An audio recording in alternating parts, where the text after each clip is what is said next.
This is Alex from CloudRF here with a guided installation for SOOTHSAYER 1.10 on Red Hat Enterprise offline using Podman. So first of all, let's walk you through the environment. You need to make sure you've got the dependencies in order to install SOOTHSAYER. And those are, first of all, a supported operating system. So you can find out your operating system from this file here, Red Hat Enterprise Linux 9.6. You need a GPU and the NVIDIA driver, and you can check you've got the NVIDIA driver with this command, NVIDIA SMI. And that shows you that we have a 3050 GPU and it's working with CUDA version 13. Anything above 11 is supported. Next, we need to check we have the NVIDIA Container Toolkit. This is what interfaces between your GPU and your containers, in this case Podman. So the command for that is NVIDIA-CTK and then CDI list. And what this shows you here is available GPUs that have been configured. There's a script on here in our scripts folder that can set this up for you, and if you look in there you'll see some commands that you can also run if you're not seeing an available GPU, but we've got it and it's configured and we're happy. Next, we need some container software, in this case Podman. You can have Podman and Podman Compose. We recommend these versions, so the command Podman Compose -v actually lists them both, and you can see that we've got 1.5 for Podman Compose and 5.4 for Podman. You need a recent one. If you go and use an old one from old Ubuntu repository or something, you will have trouble. So make sure you're running a up-to-date version of Podman. We've got SOOTHSAYER unzipped here, and we're ready to install. Just to prove that we are offline, and that's an important point of our installation process now, because we're copying images versus building containers. You can still build if you've got internet access, but we'd prefer to give you ready-made images. I can't get out of the internet. This VM is firewalled from the internet to make it run offline. Because 1.10 has had a lot of offline data added to it so that you can use SOOTHSAYER right from the get-go offline. So the install script is here, /install.sh. Notice I'm running this as a user. Do not run this as root. If you are finding you're having trouble running commands as a user, then you need to sort your permissions out. You need to be in a group that has permission to run Podman commands. If you can't run something like Podman image ls, for example, then you need to sort out your permissions before you go any further, because otherwise it's pointless using Podman if you're having to put sudo in front of everything. So /install as a user, and we are starting the installation process. It's interactive. It will ask you questions. Good news, GPU found verified, and would you like to enable phase tracing? This is a question because this is our newest resource-intensive API, and not many people are using this so far, so we'd recommend, if you're not sure about this, just say no. So I'm going to say no. It's still there should you change your mind later. Hostname. This, by default, it will find your default IP, and it will suggest that if you want another IP, put it in there, but we recommend going with the defaults. Now, the reason we're using Podman is to have the rootless containers, and that means high port numbers, because you can't run a port below 1024 as a user. So these are the two default port numbers. You're free to change those if you're running some other service on the box which will conflict, such as tax server. Passwords, we will pick those for you. You can always put in your own and change them later. And now it's prompting you to verify your settings. So we're running Podman. These are our network settings, and it's just warning you that if anything fails, you'll have to start over. And are you sure you want to proceed? Yes, we are. So what's happening here is it's showing us the progress, and we're copying the images. So we're copying images into the image library on this VM. And this is much quicker than building them, and it's offline. So when it's done, these images will be installed and we will be ready to start the containers. And the containers are created dynamically based on these pre-built images.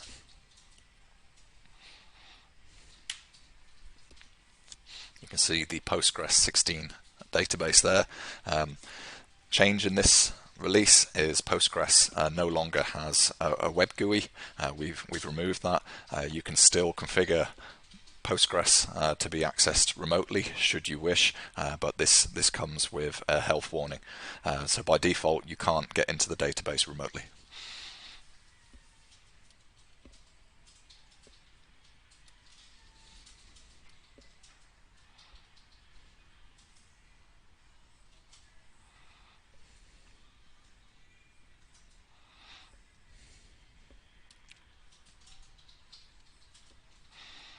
This VM we're on here, it's on Proxmox, because Proxmox has great GPU pass-through support, and it's got a very modest spec. It's got 8 gig of memory and 4 CPU cores. As a minimum, that's all you need. We recommend more. We'd recommend 16 gig of memory and 8 CPU cores, but as for the upper limit, it actually depends on how many concurrent users you've got using SOOTHSAYER. If you allocate at least 2 cores per user, then that's a good way to size a server for parallel usage. Any bigger, once you get up to sort of 32 cores, then you probably need to look at a load balancer and spreading the load across multiple servers. Finally, we're just populating the Postgres database with the table structure and some data. And in that data, you can see there's lots of buildings going into the database here. This isn't the actual buildings, it's just footprints for where the buildings are. The data has to be side-loaded because we're offline.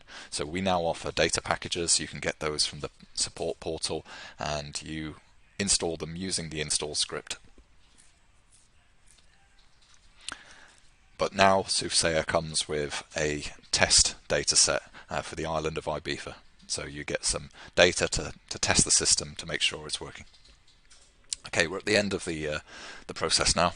It's completed the database and it's just thrown up a few warnings about stopping some containers, and so it had to kill them. Okay, and it's installed successfully. So the containers have been installed. You can see them if you I said containers. The images have been installed. If you want to see those images, do Podman image ls to list them, and you can see that we've got a whole bunch of new images now, and you can see the sizes.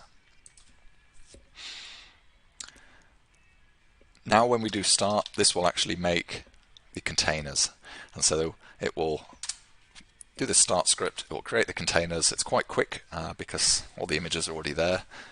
If you didn't have the images, then it would take much longer because it would have to build them. Okay, result, we have started up the system. It drops you back to an interactive shell, so that's okay, that's normal. It's running in the background, and it says it's running there.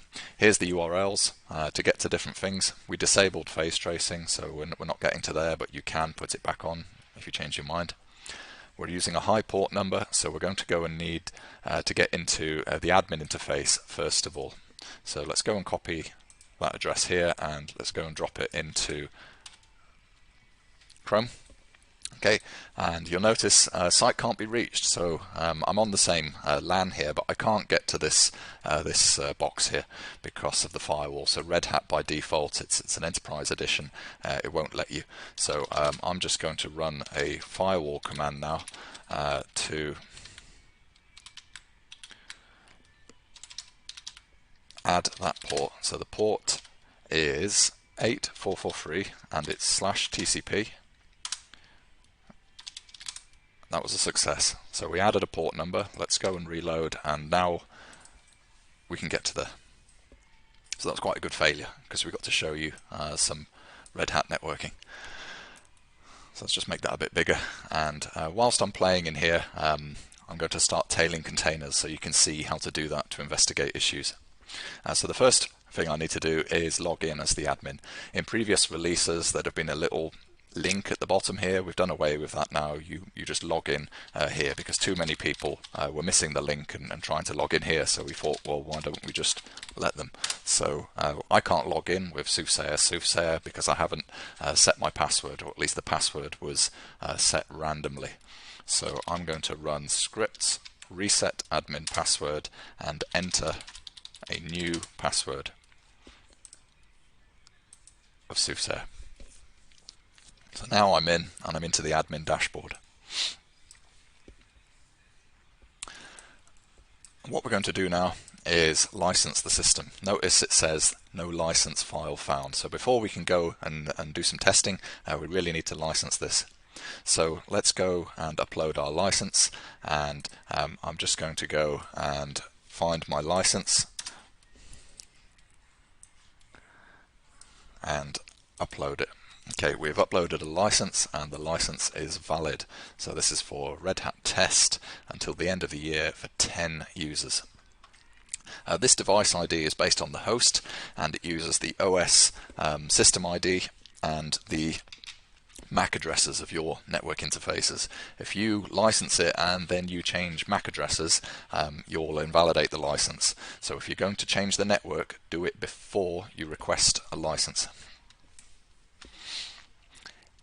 However, things change. If you've changed your mind, then you can come back to us and ask for an updated license. That's okay. Right, so we've licensed. We need to go and have a look at the settings. So let's click on System here, and you can change some settings here. So I've got a GPU and I want to have a play with it, so I'm going to bump that up to 16 megapixels. Don't go any higher than 32. If many people are on a server, we'd recommend 8. It all depends on your use case. The FQDN is really important. It's been set for you. This has been a popular FAQ in the past, so we've just taken to just setting this for you based on the most common address. One change I am going to make, because we are offline, is I'm going to set the upstream tile server, because this cannot be reached here. I'm going to set that to the same as myself. So it's going to ask itself for the tile, and if the tile cannot be found, it will accept that there is no data, and you need to sideload the data because we're offline. If you were online, then just leave that as api.cloudrf.com. Okay, so we're happy with the settings here, and now let's just go and set up a user so we can run some commissioning tests. So I've entered a password for a user account here, and I'm now going to go and go back to that interface and log in as that user.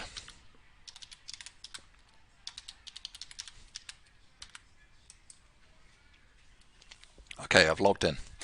Now, mapping has shown up here, and the reason mapping has shown up is because the box that I'm creating this video from does have internet access, and so there's a bit of a misleading element here. So what we're going to do to simulate being fully offline is we're going to go back into our settings and go and grab the URL for our local tile server. That's the top one there. So we offer two different types, and they'll both work, but I like the contours one. And if you go and copy that URL and go to your interface here, so if you're fully offline, you'll be looking at a blue ocean. And so what we're going to do is put that into the custom map here. So I'm going to call that Soothsayer and paste in the URL here. Notice the formatting at the end, ZXY, it's got to be like that. Okay, let's click OK, and we should now have a mapping layer called Soothsayer. You click that mapping. Notice that the tile's loaded up a bit slower than when we first loaded it, because this is coming from a local cache. What we've done with Soothsayer now is we have we've front loaded it with some test data for this island of Ibiza.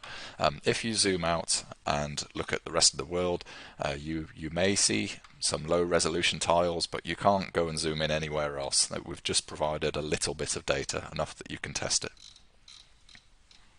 So that's the mapping, and obviously you can add your own mapping server into those places, and you can sideload mapping from us as a data package. Okay, so that's the mapping sorted out, and the first test we're going to do is just check for terrain data. We've provided some terrain data and land cover so you can test this. So click the ruler here and just go and click on this hill over here to the east, and what should happen is you should see some terrain data, and it will show you a profile if there's terrain data available. So in this case there is. So that took longer than I'm happy with, because we're on a little hypervisor here that's been used for testing, and so there's lots of people on here. If I run this again, you see that was much faster. Right, test 2 is a CPU area calculation. This will exercise the multi-threaded Sleipnir engine. So just click the green button and it should fire off a CPU calculation, and there we are. It shows you a heat map. So that's good because that means my FQDN is working, because that heat map comes from a URL prefixed with the FQDN, in this case the IP address.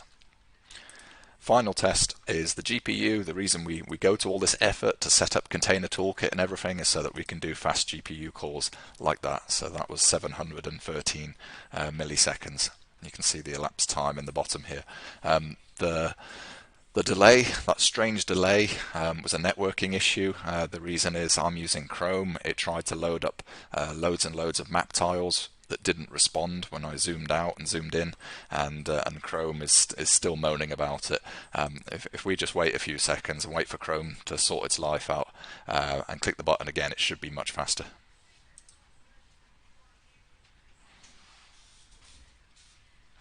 Nope, same deal. So still did it in 700 milliseconds, but there was still a strange delay on loading in the actual image. Let's try that again. Okay, better. Right, so that's commissioning tests, testing the CPU, the data, the map, and the GPU for Red Hat Enterprise offline using Podman and a GPU.